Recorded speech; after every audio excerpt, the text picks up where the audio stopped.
mañana de hoy, empezando a las 8:30 uruguayas, o sea, a las 9, empieza el ingeniero agrónomo Juan Pedro Pose, que va a hablar sobre el diseño e interacción del sistema de producción silvopastoril.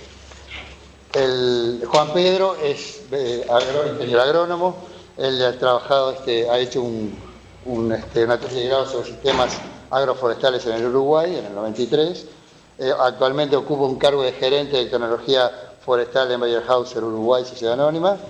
Y las principales líneas de trabajo han sido la mejora genética forestal, el incremento y la sustentabilidad de la producción forestal, y tuvo una beca en España en producción forestal, y ha realizado cursos de especialización de mejora genética forestal en Estados Unidos, España, Sudáfrica y Brasil.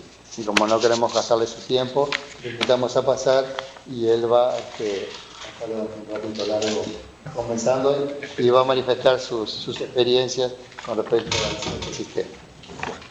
Juan Pedro. Buenos días a todos, muchas gracias por la invitación.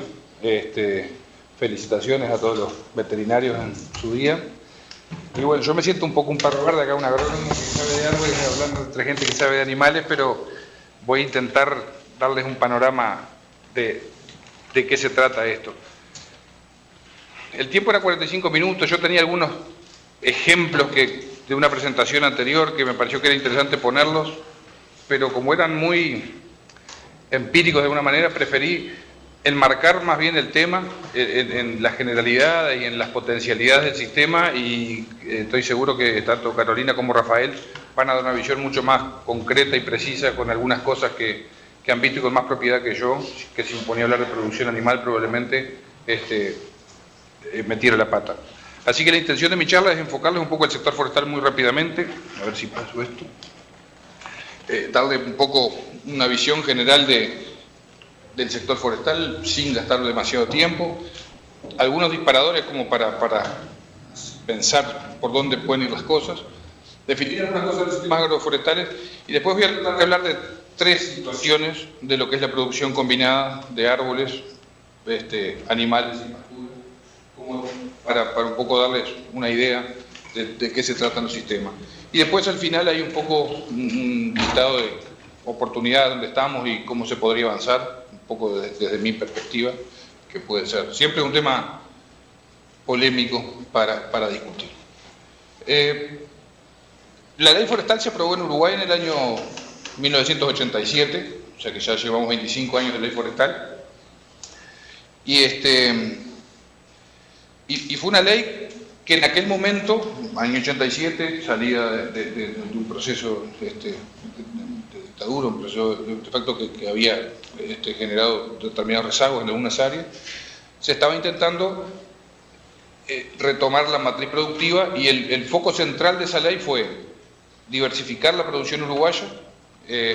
Tenía un componente de sustitución de importaciones, dicho por ahí, y la posibilidad de diversificar a los productores agropecuarios. Esos fueron un poco los temas que en aquel momento aparecieron como en la discusión parlamentaria. Pero ante todo, lo que creo que es interesante de la ley forestal y que no hay muchos ejemplos en el país es que es un ejemplo de algo que hoy se habla bastante, de ordenamiento territorial, porque la ley forestal establecía qué plantar, dónde plantar y cómo plantar. O sea, la ley lo que intentó hacer fue, en base a una herramienta que existía, que eran los suelos CONEAT, basados en la clasificación CIDE, fue definir qué porciones del territorio nacional era de interés ser plantadas, estableció una lista de especies que parecían de interés ser plantadas en esos lugares, y daba una serie de prescripciones técnicas que en función del éxito o no que tuviera la plantación, se entregaba un subsidio a quienes tuvieran éxito. O sea, yo plantaba una plantación y se moría el 50%, eso no era considerado una plantación, o sea que requería que tuviera un éxito. Esos fueron un poco los pilares de esa ley forestal, que ahora yo les voy a un poco comentar lo que me parece. Entonces, en base a esa, a ver si logro que esto arranque, creo que no. En base a esa ley forestal, no sé si se ve muy bien ahí, se definieron básicamente 4 zonas. Todo lo que era la zona de sierra, de suelos sobre granito, lo que son los suelos del grupo CONEAT 2, que ocupa toda esta zona de los departamentos de La Valleja, Maldonado, 33, Cerro Largo y parte de Rocha. Después un grupo de suelos 8 en el centro del país, asociado a suelos eluviales sobre el río Xí y el río Negro, todo lo que son los suelos 9 del litoral, del grupo conial, y todo lo que son los suelos 7. Esas fueron las 4 zonas que se definían como zonas de interés forestal. Y se definían no por un criterio forestal, sino que se definían porque tenía una baja productividad conial. Ese fue el criterio que se utilizó porque no habían elementos ni herramientas de definición. Entonces lo que se dijo fue, aquellos suelos que producen por debajo de un CONIAT promedio, que se estableció en 72, 75 en el primer momento, todos aquellos suelos que estén por debajo de ese CONIAT, sería de interés darles otro uso que no fuera el estrictamente ganadero, y tendría sentido que otro rubro ocupara esos lugares. Ese fue el concepto en aquel momento. Muchos de esos suelos tenían una baja productividad, no porque fueran buenos suelos forestales. El clásico caso de los suelos 9. Los suelos 9 que se elegían, que eran los 9.1 y 9.3, eran suelos que en mediados de los 50 habían sido muy degradados por el uso agrícola de mediados de los 50, un uso con una agricultura muy intensiva y que habían generado una erosión de 20 centímetros y tiene un B textural que aparece, un horizonte arcilloso que aparece a los 20-25 centímetros. Por esa razón tienen una serie de limitantes físicas y habían ido reduciendo su productividad. Y por tanto eran suelos que, comparados con el promedio de producción nacional, estaban por debajo. Pero no estaban por debajo porque eran suelos con buenas propiedades forestales, estaban por debajo por un proceso. Bueno, de todas maneras, en ese lugar se definieron como suelos forestales y se ha instalado un pujante sector que hoy todos lo vemos y nos generó un conflicto significativo con el vecino. Entonces, en estos suelos pasa un poco lo mismo. La limitante acá era que tenían pendientes muy importantes y son suelos bastante superficiales, dependiendo de las zonas, cómo se maneja en general. Hay una reducción gradual de carga. Sin duda hay dificultades de manejo. Carolina va a comentar seguramente algunas cosas del comportamiento animal, que los bichos se asustaban cuando eran muy jóvenes bajo el monte, pero también el empotrerado que se hace para forestal, cuando como las operaciones son a escala importante, cuando hay que plantar se baja mucho el alambrado para poder pasar con las máquinas y optimizar determinadas cosas. Después, cuando uno entra al ganado, de pronto hay potreros de 400 hectáreas sin divisiones y tapado de árboles. Entonces, manejar el ganado ahí adentro no es fácil, eso tiene un componente de costo importante, y los temas sanitarios dentro del monte también son distintos y hay que poder manejarlo, y implica muchas veces hacer más aplicaciones. Los servicios veterinarios están muy encima, sobre todo en el norte, que hay garrapatas en algunas zonas. Hay una presencia importante y un requerimiento de que se haga un buen manejo sanitario del ganado bajo los montes para que no complique la producción. Entonces la dificultad de manejo realmente existe y no creo que sea un tema bien resuelto. Algunos productores lo tienen bien resuelto, algunos con eléctricos, otros haciendo alambrados a cuenta propia, negociando con las empresas, pero es todo un tema, el manejo dentro de los montes. Y el otro tema que me parece que es interesante ponerlo arriba de la mesa, con todo el tema de la trazabilidad forestal, para nosotros, esto es una empresa particular de la empresa para la que trabajo, pero todas han pasado por lo mismo. Todas las empresas forestales, el 80% de la superficie forestal en Uruguay está certificada o por FSC o por UNIT, que es la certificación general, o por lo menos con un mecanismo ISO, que básicamente son terceras partes que auditan el proceso de gestión y avalan que está hecho de una manera sustentable en las 3 bases: económica, social y productiva. Económica, social y ambiental. Eso fue un cambio cultural importante para toda la gente que estaba pastoreando, porque los baños de ganado empezaron a requerir también manejo por el tipo de productos que se usaban, había que ponerle techo a todos los baños, todo el tema de agua para el ganado empezó a hacerse un requerimiento, las comunicaciones entre los predios. Entonces hubo toda una presión y un proceso que se hizo tanto con los productores ganaderos como con los apicultores para tratar de que cumplieran con un estándar de producción que estuviera alineado con los temas de certificación de forestal. Entonces, de alguna manera hubo todo un trabajo de extensión ahí en mejorar la calidad del trabajo de muchos de esos productores. En particular, me parece importante darles un pantallazo de la situación en particular del norte. La producción para celulosa, que básicamente representa el 80% de las plantaciones de eucaliptos en el país, planta depende de quién sea la empresa, pero entre 1.200 y 1.500 plantas por hectárea. Entonces los eucaliptos crecen rápido, 4 metros por año, o sea que al cabo de 15 meses el monte está cerrado y bajo el monte está oscuro, no hay pasto. Lo que queda en el sistema es el pasto que hay en todo lo que es caminos y cortafuegos, y ahí es donde el ganado básicamente pastorea. Entonces es una ecuación fácil. Si yo tengo 100 hectáreas, planté 60, quedan 40 que están libres y que son pasto como cualquier otro pasto, y ahí el ganado lo manejan, obviamente que el ganado se mete entre el monte y aprovecha lo que decimos hoy, los servicios, ese es el diferencial, tengo pasto y tengo el galpón. Pero ahí no hay mucha chance de tener abajo producción y no hay muchas posibilidades de interacción más que eso, un simple pastoreo de las áreas naturales. Los sistemas de madera sólida en general se plantan a menores densidades de árboles y a lo largo de todo el proceso de producción se hacen raleos y podas, que básicamente lo que consiste en los raleos es, como lo que se busca son troncos muy gruesos, que no tengan nudos cuando se procesan, se podan desde tempranas edades, se le va sacando copa, el árbol no crece con toda la copa, sino que crece con la mitad de su copa en los primeros 6-7 años, y además los árboles defectuosos o los árboles de mala forma, se requiere que los árboles buenos maximicen su crecimiento individual. Eso determina que bajo el bosque, por un periodo bastante más prolongado de tiempo, hay entrada de luz. Entonces todavía hay producción de pastura dentro del bosque debido a ese manejo que se hace. Y el otro concepto que les quiero transmitir, entonces el ganado tiene esos beneficios, pero además tiene forraje debajo, pero tiene componente adicional pensando en el productor ganadero, no pensándolo desde lo forestal, que el bien escaso para los forestales es justamente la madera gruesa. Cuando uno planta madera a bajas densidades, obtiene mayores diámetros. Pasa lo mismo que en las vacas, los abardenados y más por hectárea, pues son bichos más chicos. Si uno pone cada escalón que uno va sacrificando de cantidad de árboles por hectárea, pierde productividad. Si yo pongo 1000, produzco 100, pero si pongo 600, produzco 85. Y si pongo 400, produzco 75. Yo voy en volumen total. Pero cada árbol tiene mucho más volumen y cada árbol es mucho más valioso. Y ese producto es el que falta. Entonces, pensando en un productor que no quiera sacrificar área ganadera o área forrajera, pero que quiera poner pocos árboles, el árbol va a ser un producto. Acá son filas de eucaliptos plantadas, básicamente a 10 metros entre sí y a 2,50 metros en la fila. O sea que hay 250 plantas por hectárea. Esto es arroz de secano. Año 1, plantan el eucalipto y siembran el arroz de secano. Con lo que levantan del arroz, pagan la implantación del eucalipto. O sea, al cabo del ciclo de arrocero, levantan el arroz y lo que obtienen del arroz es el costo de la plantación del eucalipto. Al año siguiente le siembran a esos mismos árboles soya y le implantan un braquiaria en conjunto con la soya. Entonces al año 2 tienen los eucaliptos ya con 3 metros y un cultivo de soya en la entrefila. Después los eucaliptos quedan con la pastura y ese es el sistema definitivo al año 3.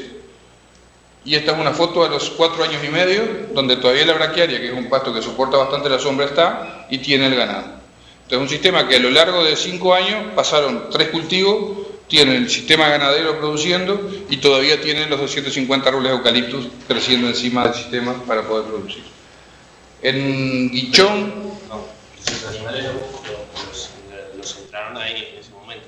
El ganado entra a los 3 años y medio, claro, sí. Cuando se levanta la soya, la braquiaria prende, entra. ¿Perdón? Después cosechan la soja. Exacto.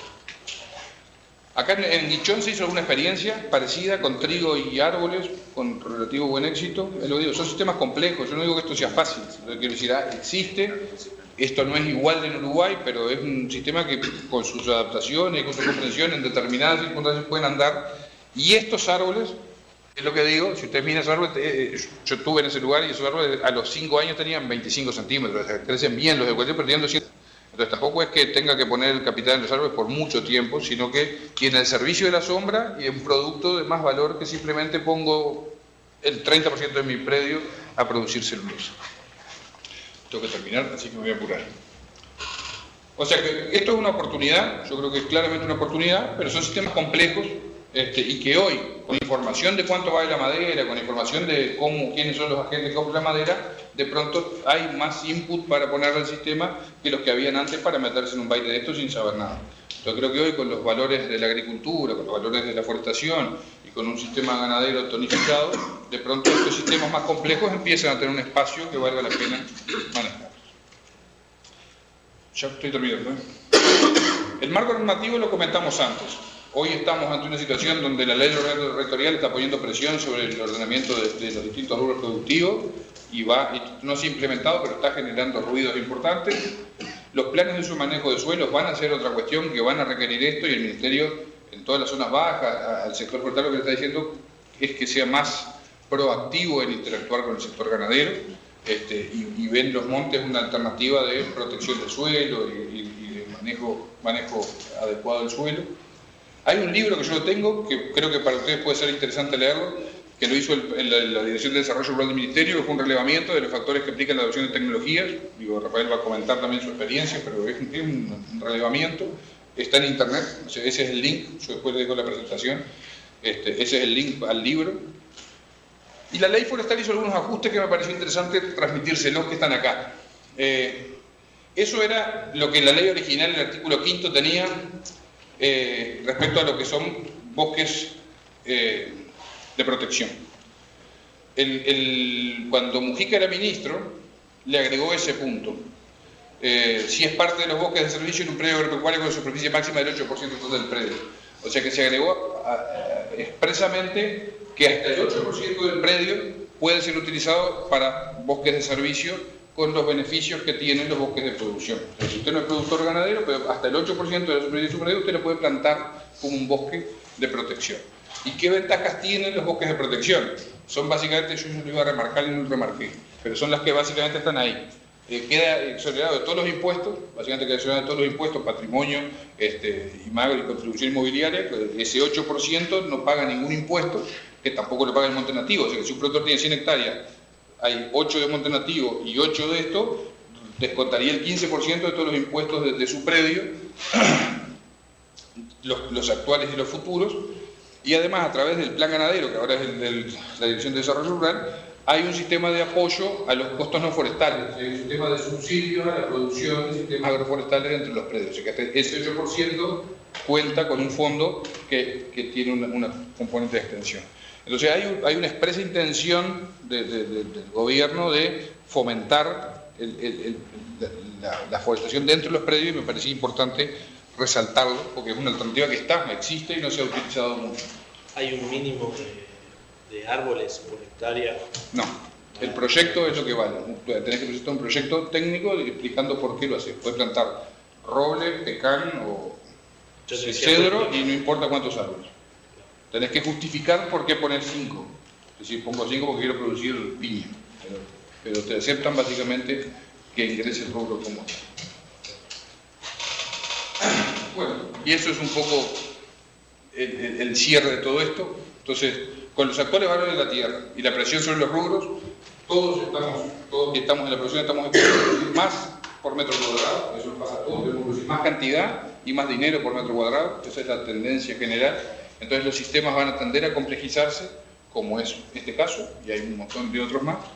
Y después tenemos todos los componentes ambientales, donde la interacción ganado-árboles creo que es importante, todo lo que es emisión de gases de efecto invernadero, los árboles pueden atenuar parte del metano, entonces en un sistema productivo puede haber un mejor balance de gases si entra el árbol a fijarlo. En todo lo que es huella de carbono y huella del agua, los árboles pueden también, sobre todo en la de carbono, en la de agua puede haber polémica, pero creo que ahí hay un buen sistema. Y creo que de la experiencia de certificación de producción forestal se pueden extrapolar cosas a los sistemas de certificación de producción funeraria, que es una buena cosa para explorar. Y bueno, ya lo hablamos, ¿no? Son más complejos, requieren de equipos multidisciplinarios, no son cosas que la hagan agrónomos, no hace falta economistas, contadores, veterinarios, y probablemente físicos, ingenieros y hidráulicos para tomar todo esto. Es más intensivo y por tanto requiere más recursos, y es necesario un mayor conocimiento de cada uno de los componentes que realmente no existe, y en algún momento habrá que empezar a hacerlo. El problema es que si no empezamos, son cosas largas, hasta que no se empiece nunca lo vamos a tener, y obviamente que requiere una mayor inversión. Y bueno, acá para terminar, ¿no? Yo creo que esto es lo que dije, un buen ejemplo de ordenamiento territorial. Hoy existe y está bueno interactuar y sacarle el mayor beneficio posible para el país, ya dejando de lado intereses sectoriales. Si la ley ayuda o no, yo creo que la ley de ordenamiento territorial ha ido muy lenta y sería bueno que se implementara y se den señales claras. Y después que las políticas de fomento han sido una alternativa exitosa para generar, y ahí es un poco mi última reflexión, ¿no? Yo creo que las gremiales agropecuarias, forestales y profesionales son quienes tienen la posibilidad de desarrollar o no desarrollar esto. Lo que es dejando un poco de lado el foco en una cosa y mirando la suma, es donde realmente esto puede empezar a tener algo de éxito. Y para terminar les quería mostrar un poco distintas cosas. Esos son árboles a 10 metros, o sea que todavía, y están plantados a 400 plantas por hectárea y tienen 7 años. Eso es Uruguay, en el 92, una foto de mi tesis, son 10 filas de eucaliptus y 20 metros de cebada, 10 filas de eucaliptus y 20 metros de cebada. Y la cebada tenía la misma producción casi por hectárea que si no hubieran árboles, o sea que una alternativa que se ha utilizado por venir y que anduvo bien. Este es el mismo sistema que les mostraba antes, ya cerrándose con la braquiaria. Y después los efectos de la poda, esto es un sistema con ovinos. Ahí ven que hay una cerca eléctrica para ir moviendo los bichos con los distintos cosas, y ahí tienen 3 filas, 40 metros, y ahí hay 500 plantas por hectárea en promedio, pero hay todo un esquema donde el pastoreo se puede manejar en fajas. Y bueno, eso es todo.